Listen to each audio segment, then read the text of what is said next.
This is Honda's GB350S, newly introduced into Europe for 2025 with what looks like a bargainous price tag of just under £4,000. It's actually £3,949 to be precise, which seems like a heck of a lot of bike for the money. And so is this now the best bang for your buck motorcycle on the entire market, or is it all show and no go? Well, in this video, we'll take a good look at it in the studio with all the features and finish, and then take it for a spin to find out.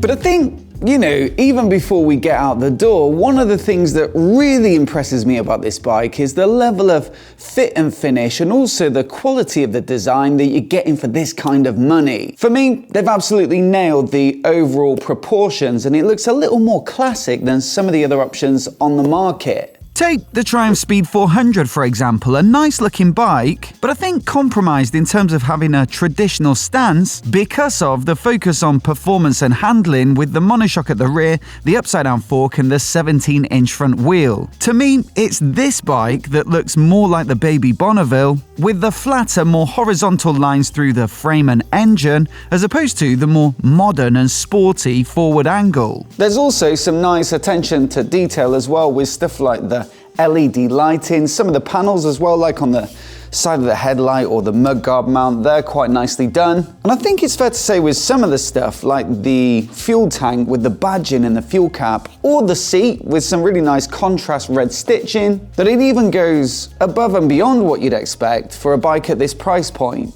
Even from a practical perspective, you've got some nice features as standard, like the center stand that would almost certainly cost extra as an accessory elsewhere, or these little bungee mushrooms for strapping some luggage on quickly. Overall, I'd say it's a fantastic looking bike from pretty much any angle, with the details and features also having a bit of a quality feel to them up close, and so from a styling and finishing perspective, it has to be a big tick from me. Now, another thing that kind of impressed me about this bike straight away as well is the ergonomics and the fact that it feels like a much more roomy bike than you might expect for something in the 350 class. And a lot of that, I think, comes from the seat height, which is 800 millimeters, and so a little bit above what you might expect from other bikes in this category. For someone of a moderate height like myself at 5'9" or 175 centimeters, it feels a lot more natural, and so that's going to help to give not only a more enjoyable riding experience, but also much better comfort when it comes to longer stints. Now, perhaps the counter-argument could be that it slightly alienates shorter, smaller riders who might be looking at this bike as something that could potentially be quite light and manageable. But what I would say is this: there are plenty of low seat height bikes in this part of the market that can feel a little bit cramped and insubstantial to anyone who's of a moderate height or taller. So for once, it's actually nice to have a fairly roomy bike without wanting to go particularly fast or having to pay more for the ability to do so. Now, this one, depending on your personal preference, could be seen as a pro or a con, but I think it's in the cockpit where the sort of simplicity of this bike becomes a bit more apparent, with a sort of relatively basic part analog, part digital speedo, and also pretty much the bare minimum when it comes to buttons on the switchgear. You do get ABS and traction control, which is a nice little safety net if you do venture out in slippery conditions, and also the TC is switchable with this little button on the side of the dash. But ultimately, this bike was built to look and feel kind of old school, and so I think in that case, I'm fairly happy to forego some of the latest bells and whistles in order to give you a fairly authentic retro riding experience. There are a few options in the accessories catalogue, like extra fog lights, heated grips and a USB port, all of which seem pretty reasonably priced. But ultimately, if you love techie features like riding modes and TFT displays and connectivity features, then there are perhaps better options out there for a bit more money, like the Husqvarna Svartpilen 401. But I think this fairly simple build will suit a lot of riders with absolutely no fussing about. You just turn it on and ride.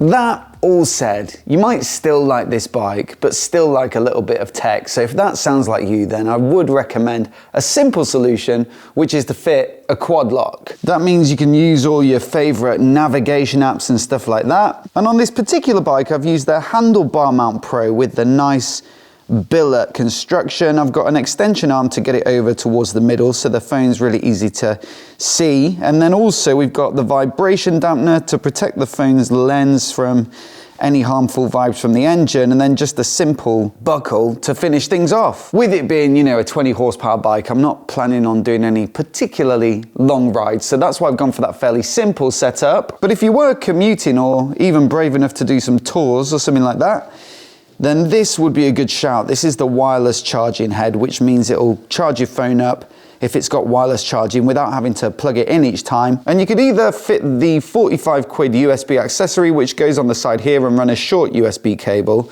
up to the quad lock mount, or potentially fit something like this. This is their smart 12 volt charger. So basically when the bike's battery gets below a certain level of charge, this shuts off. So it means if you do leave your phone mounted on the bars, it won't drain the battery, and it would be really easy to fit because the battery is very easy to get out on this bike. You've got a little key slot here, and it doesn't pop the saddle off like you might expect. It actually just pops this, I'll see if I can do it one-handed, side panel off, and there you go. You've got access to the battery terminals here, and you could just run a cable up under the tank to the bars. So look, if you fancy a similar setup for your bike, then there's a link in the description along with a discount code specifically for my viewers. And I'll round off by giving a massive thanks to Quadlock for supporting the channel and making reviews like this one possible.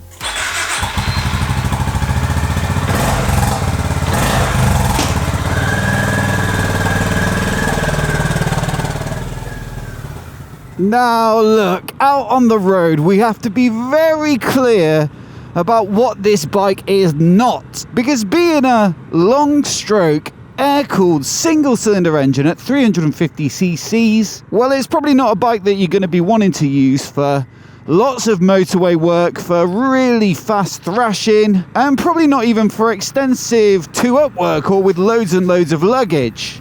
Specifically, we're talking 20 horsepower at 5,500 RPM and 29 Nm of peak torque at 3,000 RPM. So the limitations of an air-cooled single are plain to see for all, but that doesn't mean you can't still enjoy it if you come into riding it with the right expectations. What they have wisely done is given it pretty short gearing, and so if you are riding in town like this, where you want to be able to get away from junctions and stuff fairly quickly, it can just about do it.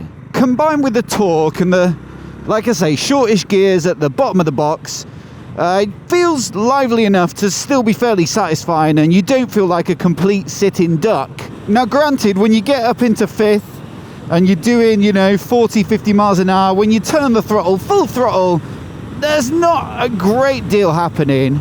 But what this bike is about is those more relaxed weekend country rides where you're getting your satisfaction from keeping momentum as opposed to just being able to crack the throttle and, you know, use loads of power. Plus, it's thoroughly pleasant to operate and use with a nice and light slip assist clutch that barely has any weight to it at all, actually, and then a very precise and easy to shift gearbox. And so yeah, very nice indeed, as long as you're not expecting to go particularly fast.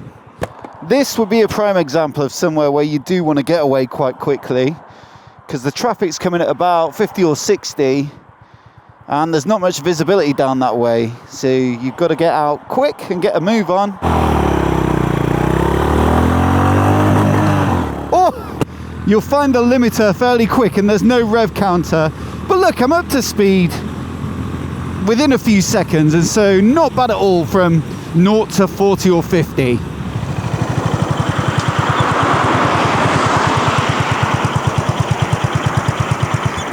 Something I've been really enjoying about this bike is the sound. Sometimes a small capacity bike can end up sounding small, but this one, they've tuned it with enough bass and snarl to it that actually sounds pretty good. It's got enough volume, a bit of a slap to it when you get on the throttle as well. And to be honest, for most day-to-day duties, I probably wouldn't want much louder than this.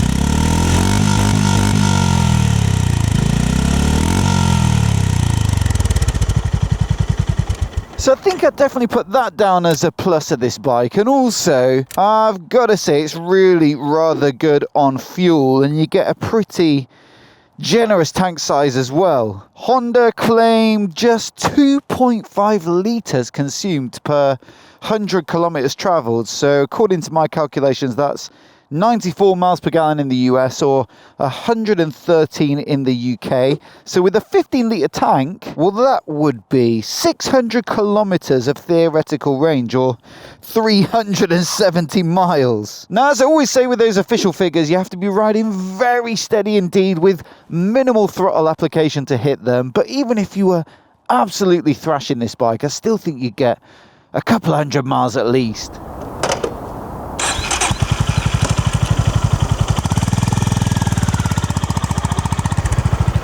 But look, what I think has most pleasantly surprised me about this bike, being built to such an aggressive price point, is the handling, where it's definitely greater than the sum of its parts. You see the wheels, for example, I think, being a 19 front and 17 rear cast aluminium, are off a CB500X. That's more of an adventure style bike, which, you know, suits those wheel sizes for its intended use, but they also look right with an oversized front on a retro like this as well.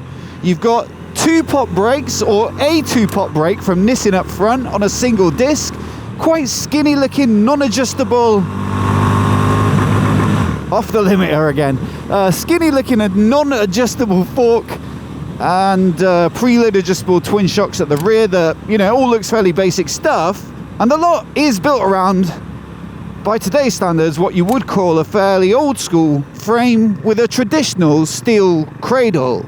And yet, despite all that, it's a real pleasure out on the road with exceptionally light and intuitive handling. And of course, the brakes aren't the sharpest and the suspension isn't top-level stuff, but it all works together much better than I was expecting. And again, considering the context of that price, it really is rather pleasant to ride.